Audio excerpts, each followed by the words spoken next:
Tractors के बारे में अपडेटेड रहने के लिए हमारे चैनल को लाजमी सब्सक्राइब कर लें। अस्सलामुअलैकुम, उम्मीद है सब भाई खैरियत से होंगे। ये जी मिलर ट्रैक्टर की रेट लिस्ट है। जो टैक्स वगैरह लगा है 17% टैक्स जो है वो उन पर लागू है जिन किसान भाइयों के पास ज़मीन की फ़र्द वगैरह नहीं है। ये उनके लिए रेट लिस्ट है, ठीक है ना।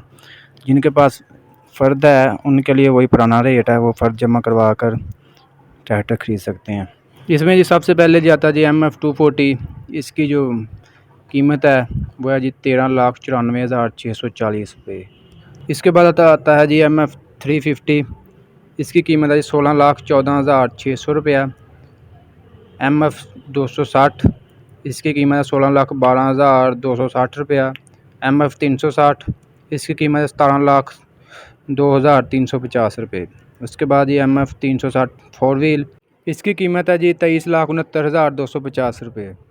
इसके बाद जी नेक्स्ट आता है MF 375। इसकी कीमत है जी 20,90,790 रुपये। उसके बाद ये MF 375 4 व्हील। इसकी कीमत है 27,14,400 रुपया।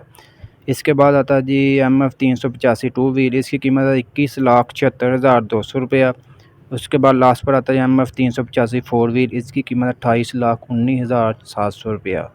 ये जो तमाम आपको कीमतें बताई हैं ये 17% टैक्स ऐड करने के बाद ये जो रिटेल प्राइस है वो आपके साथ शेयर की है। दोस्तों वीडियो अच्छी लगी वीडियो को लाइक करें, चैनल को सब्सक्राइब करें और बेल आइकन पर लाजमी क्लिक किया करें ताकि आप तक हमारी वीडियोज़ के नोटिफिकेशन सबसे पहले पहुँच सकें।